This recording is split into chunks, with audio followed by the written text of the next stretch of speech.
Саламатсыздар ма, курс тыңдаушылары? Келесі дәрістің тақырыбы сұйықтарды айдау, ректификация, сұйықтықтық экстракция. Дәрістің тақырыбы айдау және оның іс жүзінде қолдану салалары, жай айдау, ректификация, бинарлы қоспаларды үздіксіз әрекетті ректификациялауды есептеудің негіздері, сұйықтықтық экстракция, экстракция процестерінің негізгі схемалары, сұйық жүйесіндегі тепе-теңдік.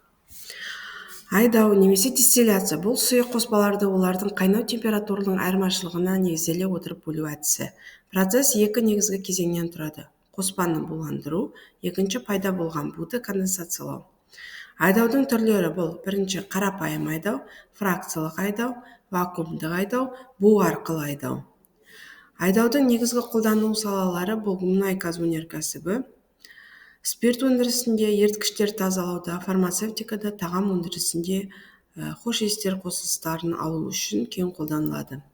Ректификация қайталанған булану және конденсация нәтижесінде жақын қайнайтын компоненттерді тиімді бөлу әдісі. Бұл фракциялық айдаудың жетілдірілген нұсқасы. Ректификациялық колонна. Ректификация колоннасы келесі негізгі бөліктерден тұрады: табақшалар немесе қаптамалар, қыздырғыш немесе қайнатқыш, конденсатор және рефлюкс жүйесі. Колоннаның жұмыс принципі. Колоннаның жұмыс принципін қарастыратын болсақ, біріншіден қоспа колонна түбінде қыздырылады. Суретте көріп отырғанымыздай, бұл жоғары көтеріледі. Жоғарыдан түсетін салқын сұйықпен рефлюкс жанасады. Көпреттік мас алмасу процесі жүреді колоннада. Жеңіл компоненттер жоғарыға, ауыр компоненттер төменге жиналады. Яғни жеңіл компоненттер газдар, газойль фракциялары жоғарыда, ал ауыр компоненттер төменде жиналады. Рефлюкс. Рефлюкс дегеніміз конденсацияланған дистилляттың бір бөлігін колоннаға қайта жіберу. Рефлюкс қатынасы жоғары болған сайын бөлу сапасы артады, керісінше энергия шығыны төмендейді.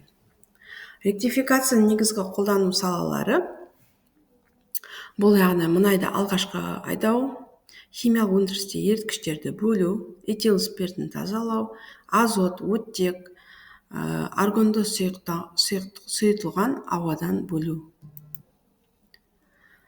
Келесі сызбада ректификациялық колоннаның фракцияларға бөлінуін қарастыратын болсақ, бұнда бізде тарелкалы, табақшалы колоннаның ректификациялық колоннаның сызбасы келтірілген. Бұнда яғни алғашқы бірінші дайындалған, қыздырылған мұнай колоннаға жіберіледі. Әрі қарай колонна жаңа айтып өткеніміздей жоғарыдан келген салқын сұйықтықпен бірнеше мас алмасу процесі жүреді. Соның нәтижесінде жоғарында газ, одан кейін бензин, одан кейін лиграин, одан кейін керосин, газойль фракциялары қайнау температурасының айырмашылығына байланысты келесі фракцияларға бөлінеді. Мұнай өңдеуден қалған қалдық бұл мазут деп аталады. Мазут көп жағдайда отын ретінде қолданылады. Сонымен қатар мазутты әрі қарай екіншілеп өңдеу арқылы мұнайдың біріншілік өнімдерін алуымызға болады.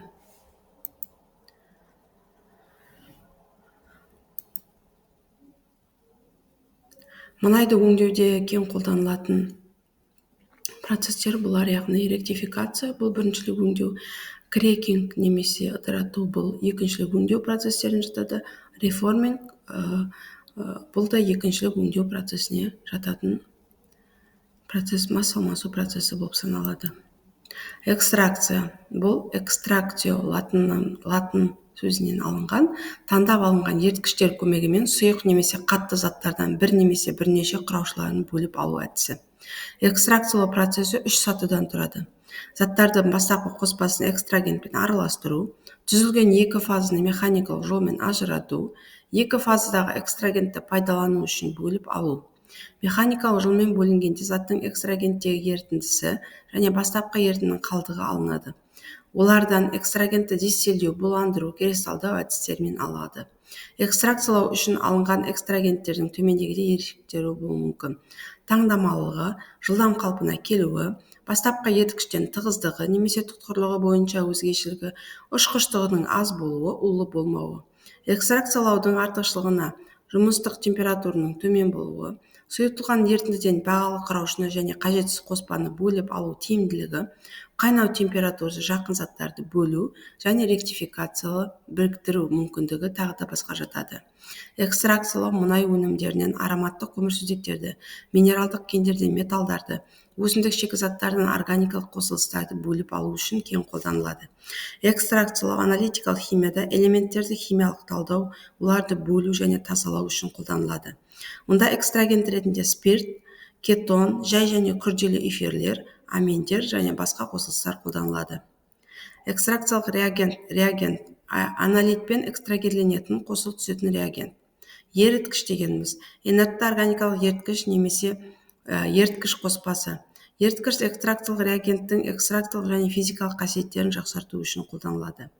Экстрагент құрамында экстракциялық реагент бар органикалық еріткіш. Экстракт құрамында экстрагерленген қосындылары бар органикалық фаза.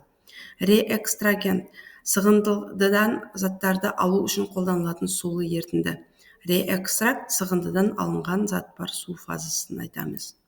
Экстракция процесі негізгі үш кезеңді қамтиды. Бұл заттардың бастапқы қоспасын экстрагентпен араластыру, түзілетін екі фазаны механикалық бөлу, экстрагентті екі фазадан алып тастау және қайта пайдалану мақсатында оны регенерациялау. Органикалық еріткіштің негізгі түрлері бұлар көмірсутектер, яғни гексан, циклогексан, бензол толуол болуы мүмкін.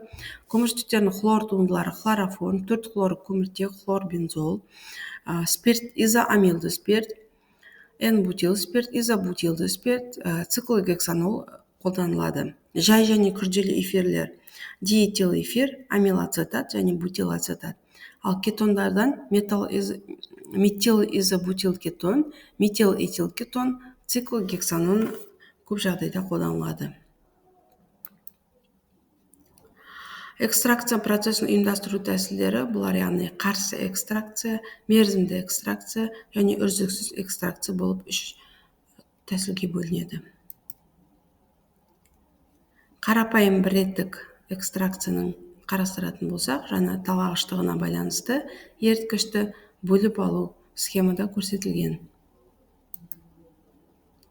Және келесі сызбада біздер экстракция процесінің жалпы көрінісін қарастыра аламыз сызба түрінде. Бұл яғни экстракция процесін жүргізу, шаю және қайта экстракциялау. Нәтижесінде алынған рафинат алынады экстракция жағдайында және реэкстракция жағында. Ал экстрагент, регенерациялаған экстрагент кері экстракция процесіне тұйық сызба түрінде кері қайтарылып отырады. Өндірістік жағдайда экстракция процесі экстракторларда жүргізіледі.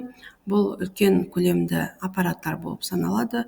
Сондықтан бұл өндірісте мұндай аппараттарды қолдану өте маңызды және бұлардың талғамдығы өте жоғары болғандықтан аса таза қосылыстарды бөлу алу үшін өте маңызды болып саналады. Сондықтан мас алмасу процесінде қолданылатын жаңағы айдау, ректификация, экстракция процестері өте маңызды болып саналады.